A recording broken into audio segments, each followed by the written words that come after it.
right, so we're doing polynomials today, and it's just like a ton of information, which I think most of this you already know. I did print it out for you, so you're welcome. You don't have to write a novel today.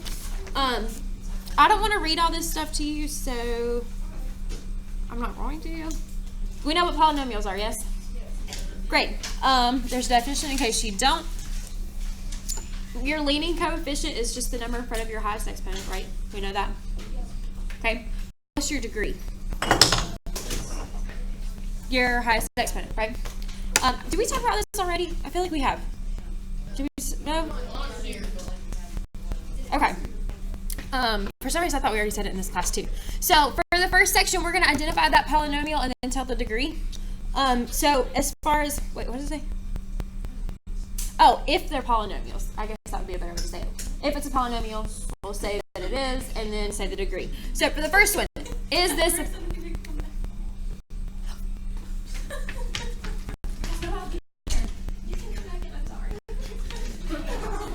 I told you about the time I left the kid out there the whole class.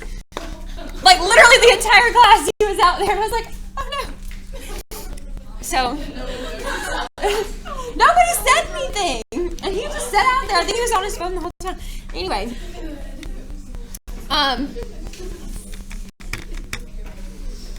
is the first one a polynomial?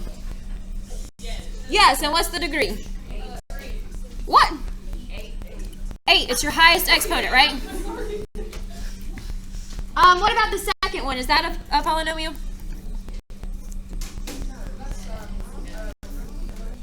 No, it's rational. Yeah, it's a fraction stuff going on, so that's a rational. What about the next one? Is that a polynomial? What's your degree? So a monomial is a specific kind of polynomial, right? So polynomial is this big umbrella, and we have all the categories under it. So like monomial, binomial, trinomial, polynomials.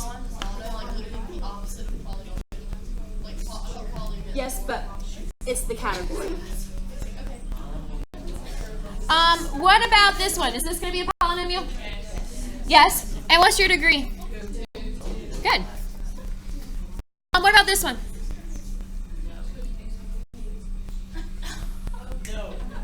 I'm hearing no's. Why do we say no? You got it. Why did I was just going to write X? No. Then what about the last one? Exactly. Your fractions are your coefficients, and that's totally fine. It would be the same as like having decimals, right? And that's okay. So this one is a polynomial, and what's our degree? Good.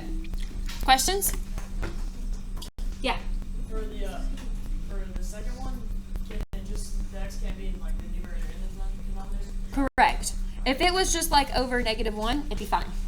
But because you've got an x in that denominator, it's rational, so it's not a polynomial. Yeah. Is that okay? That was a good question. Anything else?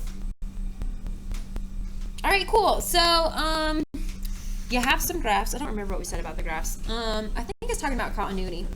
So, I think we briefly touched on this a couple days ago, right? It's continuous if you can like trace it with your finger and never have to pick it up. It's not continuous if you have to like pick it up to trace the next part. Does that make sense? So, obviously, the second one's not continuous. So, if it's a polynomial, it's going to be smooth and continuous. If it's not a polynomial, you'll have jumps, gaps, holes, corners, cusps, all of these things. So that's going to come from like piecewise functions. Yeah. Okay. The next section is talking about power functions, which I've never really used that vocabulary till this lesson. But it's a monomial function, so just your one term. That's the second time I've knocked that off today. And then whatever exponent you've got going on. So there's some examples of those there. Then ask the significance of your leading coefficient. Do we know the significance of your leading coefficient? It's going to make it like bigger or smaller, right? If it's like whole numbers, like 3, 5, 8, whatever. What about the negatives? They flip them. Yeah, are we good with that? I feel like that's stuff we know, so I'm not going to write anything else there. We'll move on to the next one.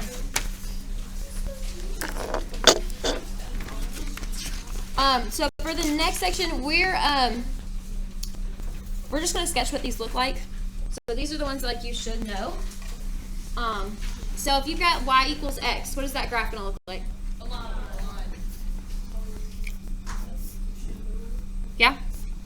Is that okay? Let me put it where you can actually see it. That'd be helpful.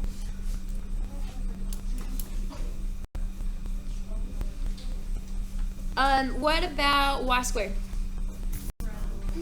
It's our parabola, or your parabola if you're from Randolph County. What about x cubed? Your big wiggle. That's kind of growing on me, to be honest. I thought it was very silly at first, but. All right. What about x to the fourth? Still a parabola. Not always. So it depends on, like, if it's just x to the fourth, then you just have a slightly wider parabola, is what happens. If you've got x to the fourth and then other things happening after that, that's when we get like the extra bumps in the middle. Does that make sense? So if it was like x to the fourth minus 3x squared plus 2x minus 1, other stuff happening after x to the fourth, then you get that bump. Why Yeah. can that not happen with ones that are x squared? No. We'll get to that in just a second. Okay. Yes. So if it's x to the fourth, it's just going to be a slightly wider parabola. So then if I made it much wider than it probably should be, but that's okay.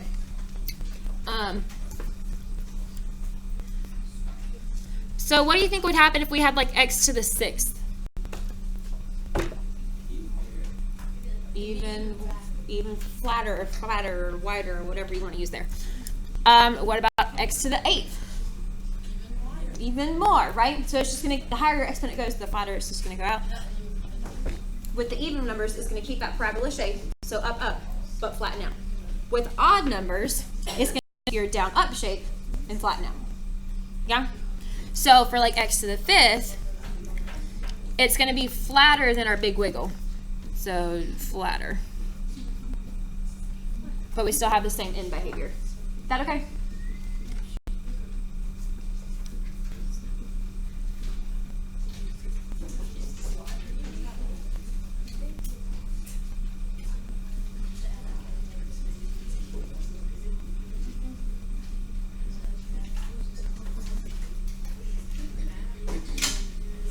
So then I've got a note there, and it says for even degree power functions, your graph is symmetric to the y-axis, so it's considered even. So y'all remember last week, or whenever it was when we were testing to see if functions were even, odd, or neither?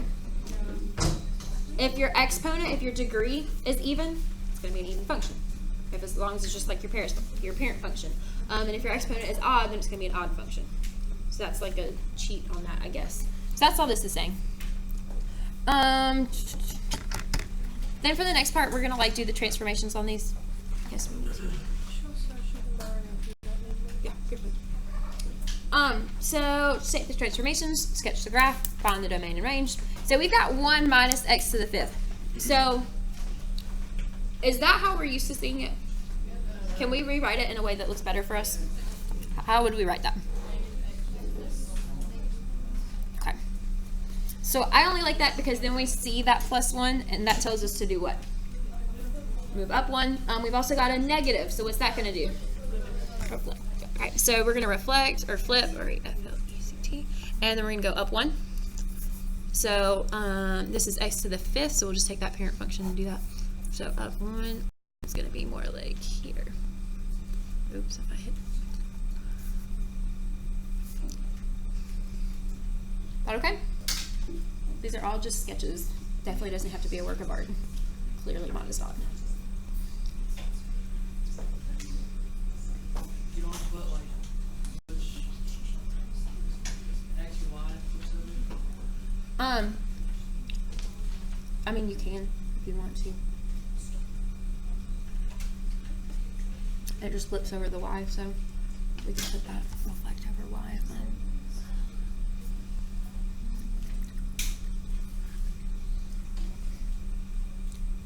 Then for the next one, we've got f of x equals 1/2 times x minus 1 all to the fourth. So what's going on there? We know we're going right 1. Okay, what else? It's a shrink, so it's going to be a vertical shrink of 1/2.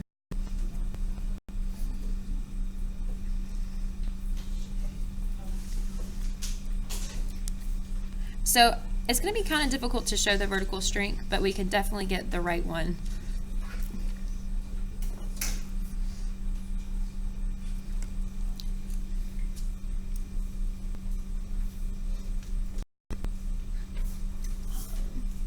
Questions on any of that? So again, not really anything new there. I just don't think we've done a whole lot of work with like higher exponent stuff, right? Okay. So the next section is talking all about your zeros and your multiplicities. So that's like where the bumps come in to the other polynomials. Does that make sense? Your bounces and your crosses. Yep. So when you look for the zeros of a polynomial equation, you're looking for the values of x that are solutions to your equation. When you set it equals 0, so you can see the zeros where you cross it or touch it. So like a bounce or a touch. Do y'all call them bounces or touches or crosses? That's words we've used before. Bounce and cross. Okay, cool. So you've got real zeros. And we know that like when you get imaginary zeros, you don't actually graph them, right? Okay, cool. So f is a polynomial and r is a real number for which f of r equals 0, then blah, blah, blah.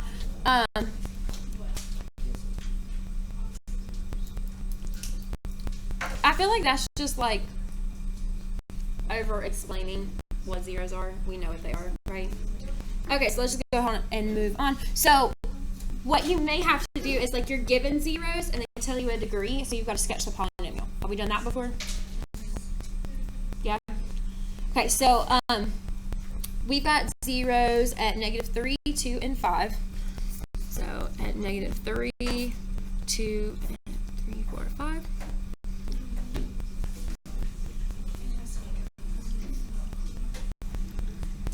And our degree is 3.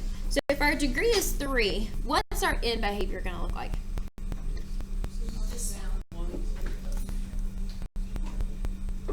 That okay?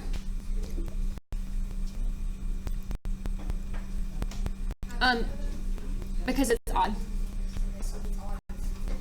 If your degree is odd, that's your end behavior. If it's even, it's up, up. Exactly. So we want to sketch this in, right? So it's degree 3. So that means there's how many possible zeros?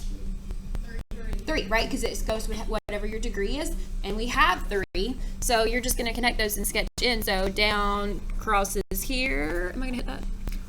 And then comes back up. The height in between, for guesstimating, we don't have a whole lot of information right now. So do the best you can there. Is that okay?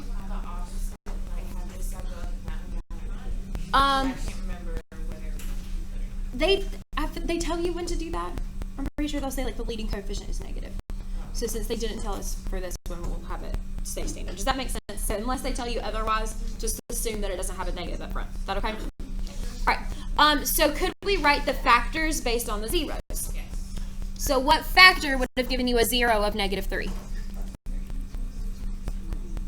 that okay? Do we understand where that came from?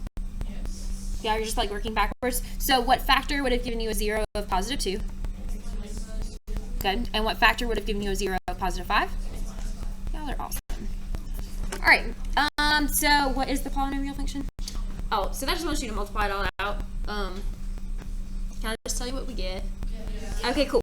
So we get x cubed minus 4x squared minus 11x plus 30. So if we were like graphing this for real, it would obviously have to go up a lot higher for your y-intercept, but that's okay. We didn't know. Our graph doesn't go up to 30, so that's fine.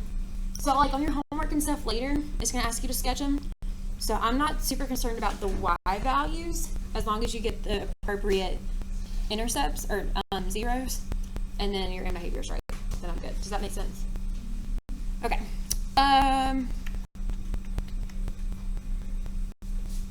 That's it. Are we okay to move on? All right, cool. There's like a ton of words on this one, and I'm not reading them all. You can do that in your free time. It's probably the best thing you'll read all week. I was joking. Multiplicities. We've talked about that before, yes? Do we know when they happen?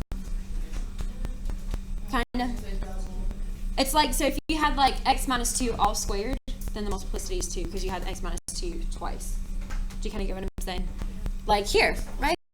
Hey, where it says like cubed. Yeah. The odds bounce, evens cross. Or is that backwards? That was backwards. Evens touch, odds cross. Because if it's just once, it crosses.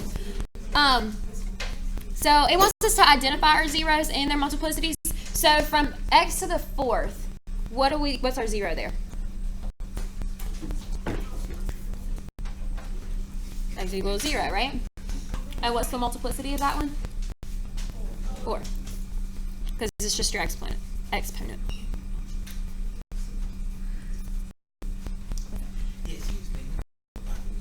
okay. Yes. Yeah, that's okay. All right. What about from x minus 2? What 0 do we get from that? Positive 2. What's the multiplicity? 3. And then from the x plus 1, what's our 0? Negative 1, and your multiplicity is 2. Questions on that? Okay, cool. That's review, right? Is that review? Okay. So then it talks about graphing them. I will highlight this part because we just said that, and I just got it mixed up, so I want to make sure that we remember it.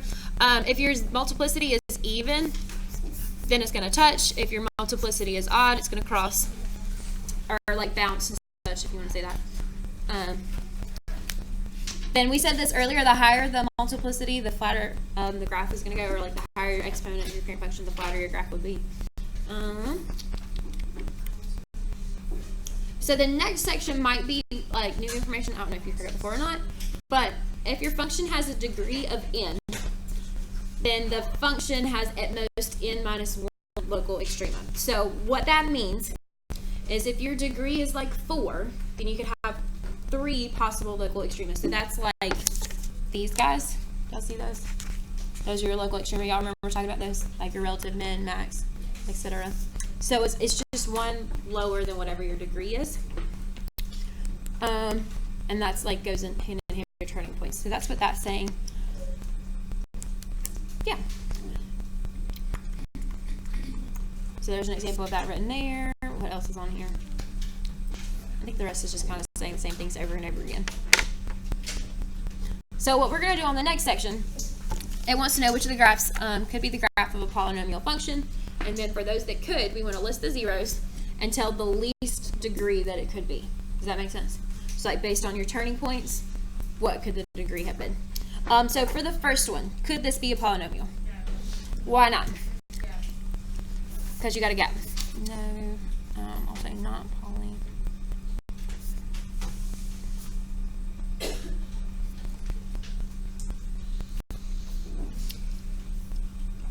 The second one, could that one be a polynomial? Yes. What else is one? It could list the zeros. So what are our zeros? Negative 2, 1, and 2. Those are our zeros. What could the smallest possible degree be? So how many turning points do we have? 2 turning points. That means your smallest degree was 3. So just go up 1. Does that make any sense? It's like where it changes from decreasing to increasing, or vice versa. So it's kind of like your relative min and max. So what do we say? The degree would be 3.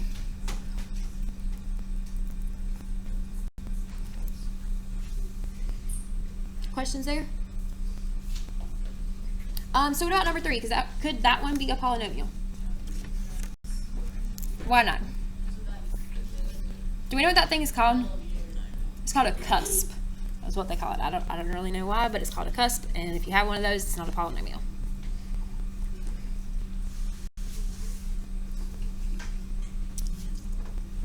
What about number 4? Could that one be a polynomial?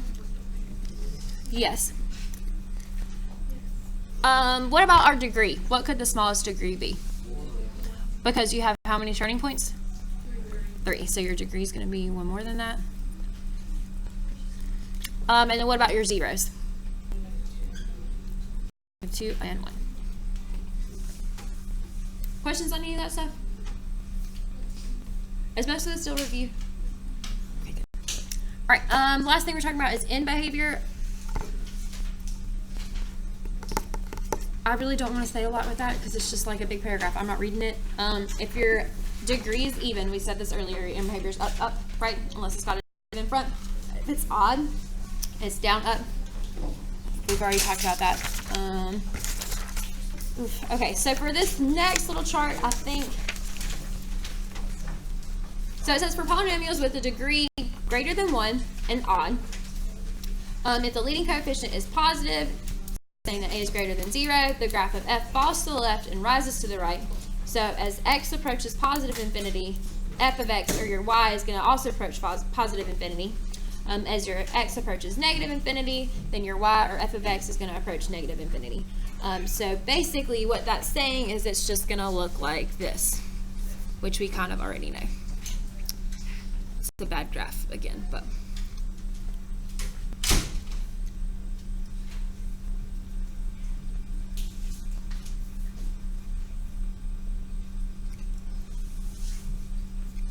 and then because it says that its degree is greater than 1 and it's odd, we know that end behavior is going to be down, up. So if you want to like sketch that in there, you can. We'll go ahead and do the one below it as well. So for these, if your degree is greater than 1 and odd, your end behavior is going to be flipped because your leading coefficient is negative. So instead of down, up, we'd have up, down. And that's all that this is talking about. So we just know that you're going to flip this guy and it'll be more like that. Is that okay?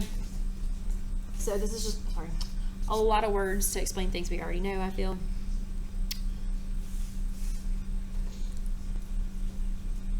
Then for the other side, it's talking about your even degrees. So for like degrees that are greater than 2 and they're even, you don't have the negative out front, so your end behavior is going to be up, up. So that's just like your regular quadratic. If it's like to the 4th, we know that it's going to get flatter, the 6th even flatter. You could have the bumps in the middle, so it could look something like this instead, kind of like a W. And that's still okay. So then all the same things, but what is it? Oh, a is less than 0. I thought it would say it somewhere where your leading coefficient is negative. It's going to be down, down instead. So that's your parabola turned upside down. Are we okay with all that? I feel like it's just a lot of stuff you already know.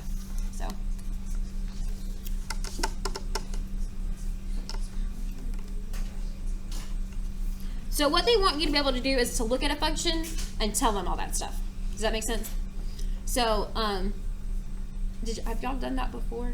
Yeah. Okay, good. All right, so here's your function. Determine the end behavior. So we're going to have to look at your degree, which is what? Pretty sure?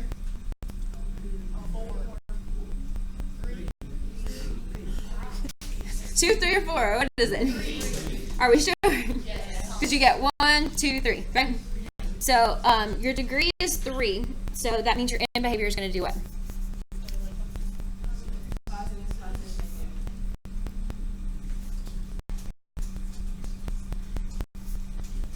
So if the degree is 3, your leading coefficient is not going to be negative, so it's just down, up. Yeah.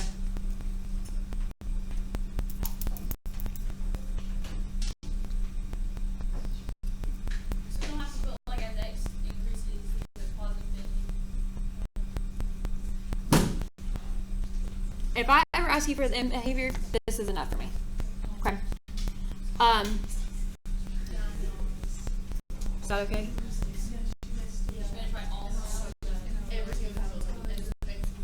I think it's good that you know that, but I'm not going to make you do that. So the next part wants you to find your x and y intercepts. So the x intercepts are super easy, right? What are they going to be?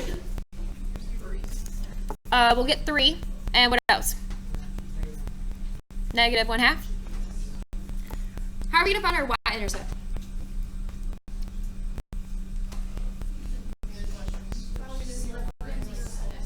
We can plug in a 0 for the x, right? And also, it's just like, you know when you multiply all the things out and you have that constant at the end? That's always your y-intercept, right? So, negative 3 squared is going to give us 9 times 1 gives you 9. So your y-intercept's 9. Does that make sense?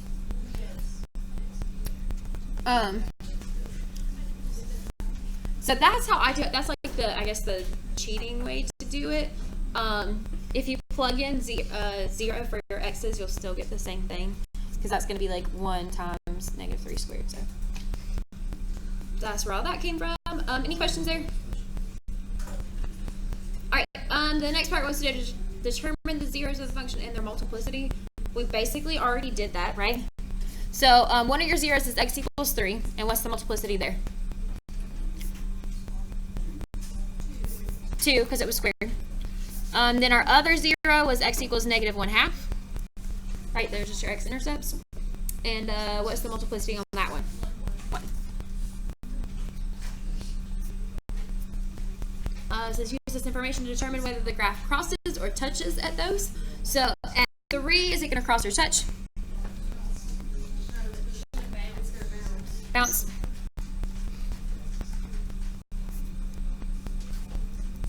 And then what about at negative 1/2?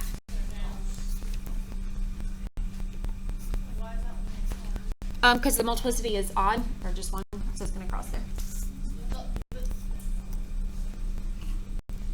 Never mind. You sure? I was looking at 3 as the last. Oh, sorry. The next part was to know the maximum number of turning points for your function. So it's just 1 less than your degree, right? So it's our maximum number of turning points. 2, since your degree was 3. Then it said use the information in steps 1 through 5 to draw a complete graph of the function by hand. This is going to be a rough sketch, but we know some information, so that's kind of helpful. We have x at negative 1/2, so that's going to be about here, and at positive 3. We also know our y-intercept is going to be at 9, so I'm going to cheat. I'm not putting 9 tick marks. I'm just going to put a line and mark it 9. How's that? And then we're ready to sketch it in, right? Okay, so we know it's going to bounce at 3. Our end behavior is down, up. So down, cross your right intercept, bounce here, and back up. And it's real ugly, but that's okay. I'm not an artist. Questions on that? Are we okay with the sketching it in from all that information? Some people like really struggle with that, and I just don't know a good way to do it other than just how it is. I don't know, you just do it. Do you have questions on anything?